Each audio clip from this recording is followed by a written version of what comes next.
Hai semua, selamat datang di channel YouTube ini bersama saya Banin Rabi Zaman Nabihi yang akan menginterview salah satu narasumber kita yang beliau adalah penyiar radio, seorang MC juga seorang announcer di Yogyakarta.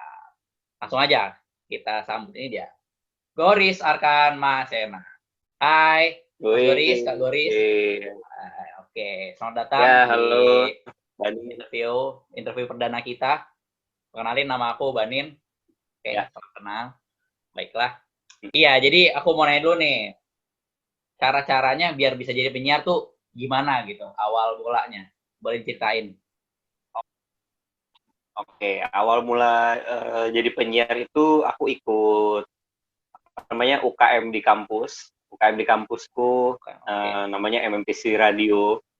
Jadi kita di sana dilatih sama kakak-kakak tingkat kita untuk mencoba menjadi announcer. Waktu itu ada seleksinya, ada tes wawancara segala macam.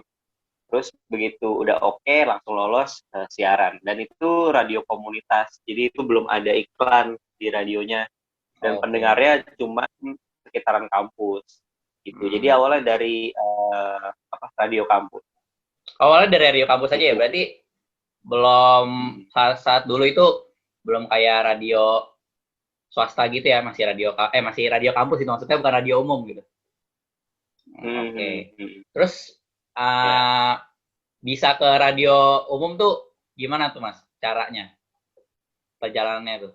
Setelah dari radio UKM tuh apa tahap selanjutnya? Karena memang awalnya tuh memang dari awal pengennya jadi penyiar di radio komersil ya, yang radio yang Komersil. udah besar gitu. Hmm. Tapi waktu itu jalannya itu kebuka begitu ada temen yang juga masuk ke radioku yang sekarang. Oh, oke. Okay. Nah, terus dari situ dia nyaranin, ayo ikut aja yuk, daftar coba, siapa tahu terima. Gitu. Akhirnya ya udah aku coba. Jadi ya keterima sih, alhamdulillah di UTY FM dari 90.7. Tuh, bisa tuh nanti didengerin ya teman-teman, dicari aja Instagramnya atau Ya. channelnya. Nah, aku baca-baca nih, Mas Goris nih pengalaman banyak banget nih, jadi MC, jadi announcer, dan penyiar ya, dan penyiar sekarang gitu. Aku mau nanya, pengalaman yang paling nggak terlupakan di setiap bidang itu, misal dari MC, announcer, dan penyiar. Pas jadi MC apa nih momen yang paling nggak terlupakan? Dulu announcer sama penyiar kan sama maksudnya. Oh, sama ya? Yang announcer itu Oke. ceritanya pas di kampus. Ya. Oh, oke. Kalau ya karena kalau di radio kampus sebutannya announcer ya pakai bahasa Inggris, kalau di sekarang ya penyiar, sama aja sih. Tapi momen yang paling nggak terlupakan kalau waktu nge-MC sih, waktu itu aku nge-MC-in sebuah acara seminar, ada talk show gitu bareng sama Skinny Indonesia 24. Ada Dovi Waduh, wow. Dovi Mantap, Algalova. mantap. Itu keren banget Iya, sih. dan itu di situ momennya ya kita ternyata nyambung dan jadi seru aja gitu. Dan sampai selesai acara Dovi begitu ditanya sama panitia gimana kesan dan pesannya, terus dia sampai bilang MC-nya lucu gitu. Terus aku kayak ngerasa sebagai MC itu jadi apa ya, goals-nya tercapai gitu, kalau ternyata Bener. aku menghibur nggak cuman untuk audiens tapi juga untuk tamunya juga terasa seneng gitu. Itu sih, itu waktu MC. Kalau waktu siaran sih paling terakhir kemarin wawancara sama Dul Jailani.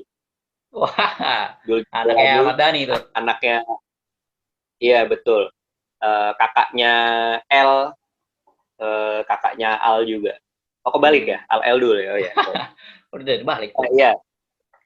Jadi seru sih karena bersiaran di radio komersil tuh berkesempatan ketemu banyak orang yang kayaknya tuh kalau kita pikir-pikir nggak bakal deh aku ketemu dia, ternyata ketemu juga gitu. Jadi itu sih pengalaman yang menyenangkannya, yang nggak terlupakannya sih gitu.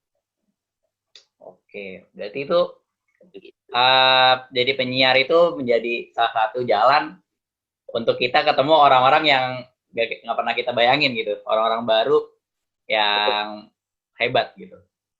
Oke. Nah, tadi kan Mas sendiri bilang ada goals tersendiri tuh pas jadi MC. Nah, kira-kira biar kita bisa mencapai goals tersebut tuh apa sih tips-tipsnya gitu?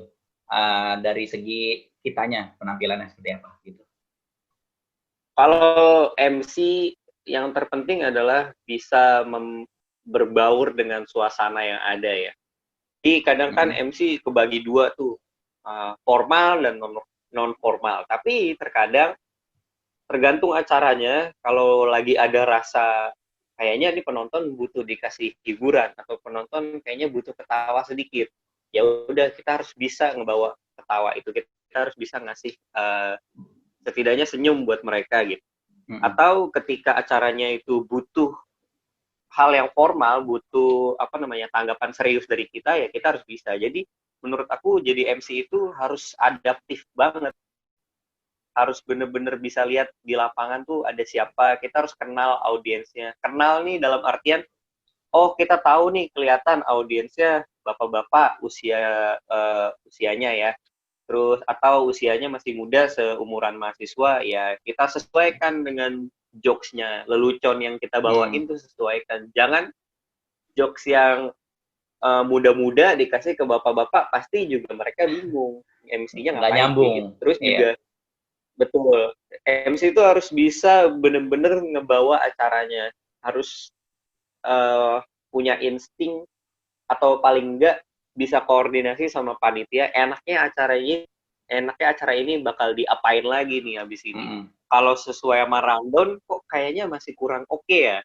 atau ternyata narasumbernya ngomongnya berlebihan, harus dipotong dari rundown. Jadi menurutku goals MC adalah ketika orang selesai dari acara mungkin nggak bakal nginget MC-nya ya, nggak bakal itu lucu banget MC-nya acara ini, mungkin nggak bakal semuanya bakal diinget.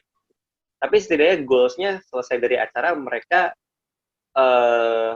tersenyum lah, mereka punya kesan dengan acara itu, terlepas kesannya itu dapat dari MC-nya atau dari narasumbernya atau dari keseluruhan acara. Artinya kan kalau mereka dapat kesan, semua yang dilakukan dari MC, panitia acaranya, narasumbernya jadi berhasil. Itu sih, itu MC itu harus Oke, berarti menurutku sih ya. Tuh, buat teman-teman bisa dengar sendiri. Jadi, goals dari MC itu, tipsnya tuh ya, kita harus jago improvisasi ya, Mas ya. Ketika ada momen-momen yang ya di luar dugaan gitu, misal tiba-tiba seperti apa, nah kita harus cepat bisa mengambil alih gitu, biar nggak buyar dan acaranya nggak berantakan gitu. Nah, itu kan kalau saat MC itu kita bisa lihat nih, pesertanya, umurnya, range umurnya, gender, atau segala lainnya, bisa kita lihat nih. Nah, berarti menjadi seorang penyiar tuh tantangannya lebih besar dong, karena otomatis kita nggak bisa lihat audiens kita. Nah, itu cara menghadapi tantangan yang kayak gitu tuh gimana nih, Mas? Caranya nih. Ketika jadi penyiar itu, aku selalu dikasih tahu sama produserku, sama kepala stasiunnya juga selalu dinasehatin kalau pendengarmu adalah orang yang satu frekuensi juga sama kamu, atau orang yang satu referensi sama kamu. Jadi ketika siaran itu otomatis bakal tersaring siapa aja yang pasti dengerin kita gitu. Kalau aku misalnya bahas bola dan pendengarku itu nggak suka bola, pasti ada pendengar yang suka bola yang akhirnya dengerin aku. Nah, makanya lebih baik fokus ke materi apa yang bakal aku omongin, terlepas dari audiensnya siapa. Karena nanti audiensnya yang mendekat sendiri gitu loh. Jadi kita harus punya set atau punya batasan tertentu, batasan yang kita berikan. Ini nih, aku mau ngomongin materi siarannya seserius segini gitu.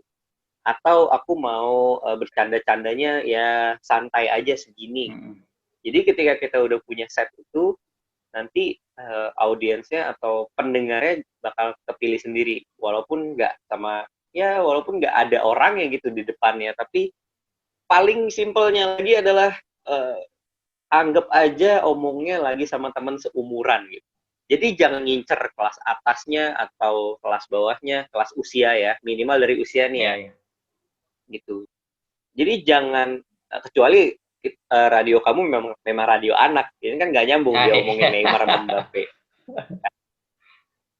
Ya, kalau radionya radio anak ya udah materinya materi Iya, anak. iya. Tapi kalau radio kamu adalah general gitu, materi siarannya juga general ya, anggap aja kayak lagi cerita ke teman sebaya sih. Paling minimal ke teman sebaya dulu deh, gitu.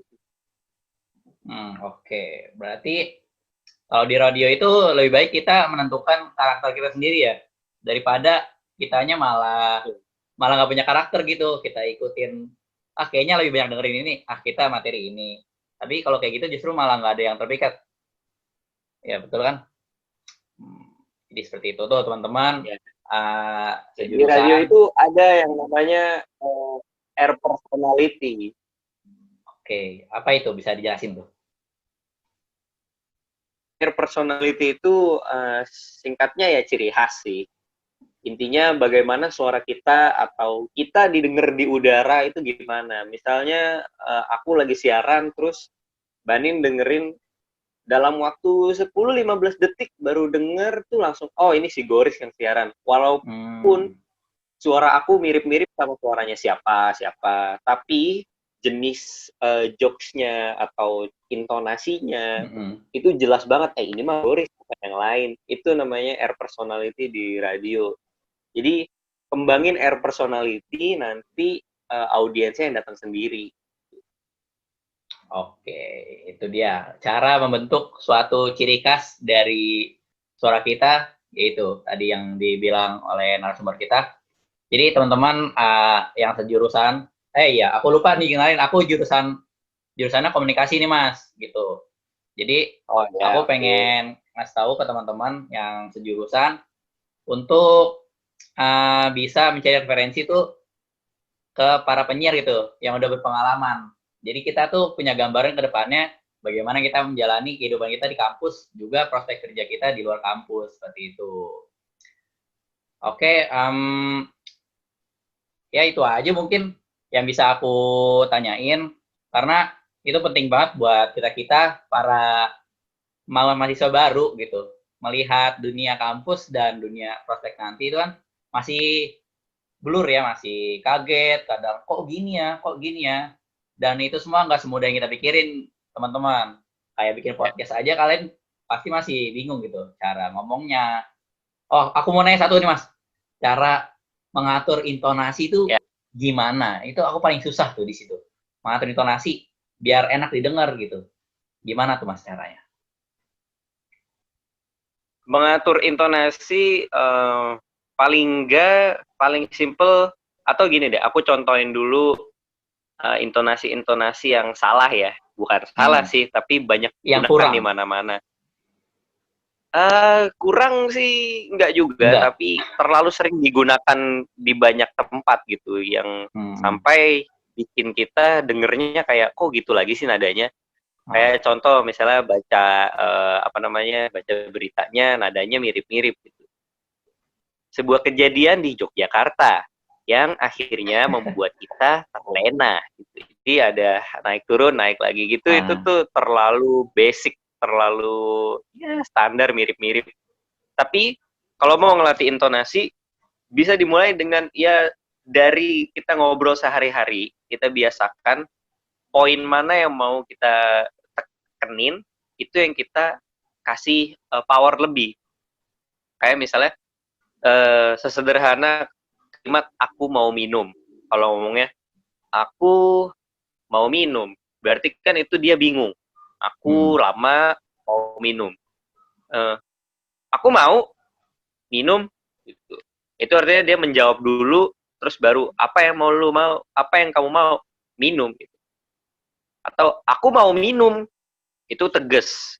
Jadi mungkin bisa dilatih pelan-pelannya tuh dari kecepatan bicara dulu.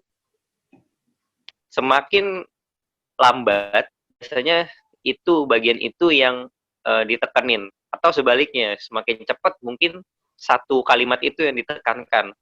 Nah, pertama dari kecepatan, terus baru dari powernya, dari cara ngomongnya, dari kekuatan ngomongnya itu seberapa. Cuman ngomongnya, aku mau minum, lemes. Itu nggak ada intonasinya, nggak ada naik turunnya. Tapi aku mau minum, itu lebih ada intonasinya. Karena orang-orang itu, setiap orang itu punya range vokal.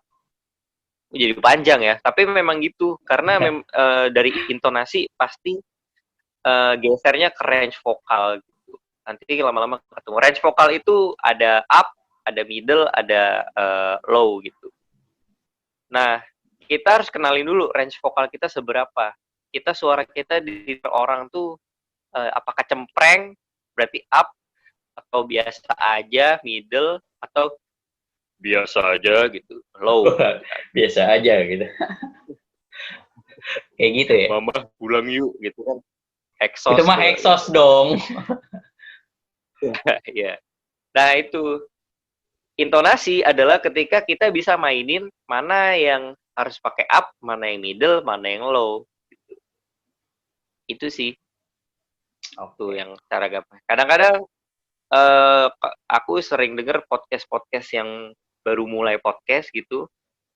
Mereka suka bingung ngomongnya tuh mau di intonasi yang mana. Betul. Gini deh, kalau masih bingung juga, coba lihat YouTuber. YouTuber itu up semua biasanya. Kayak Atta Halilintar, kayak welcome back to this channel. Geng! Gitu. Itu udah langsung tinggi tuh itu dia. pasti up ya. Atau iya, ataunya Raditya Dika. Kalau semuanya itu udah middle. Itu sih. Jadi ketika kita bisa pilih vokal length-nya, intonasi dan vokal length-nya di sebelah mana, nanti kita bisa nyesuaiin atau kita bisa ngatur ini mood aku segini gitu. Ketika up kan pasti moodnya fun gitu. Kalau middle ya udah lagi santai aja. Kalau low mungkin lagi horor, mistis gitu kan bisa. Gitu sih. Oke. Itu dia teman-teman tips dari narasumber kita, seorang penyiar yang sangat berpengalaman dan insya Allah akan menjadi besar ke depannya, amin. Doa untuk beliau, untuk kita semua juga biar sukses ke depannya. Terima kasih sudah menonton video ini. Saya Banin dan ini narasumber saya, Gonzakan Masena. Pamit undur diri. Terima kasih telah menonton. Dadah semuanya.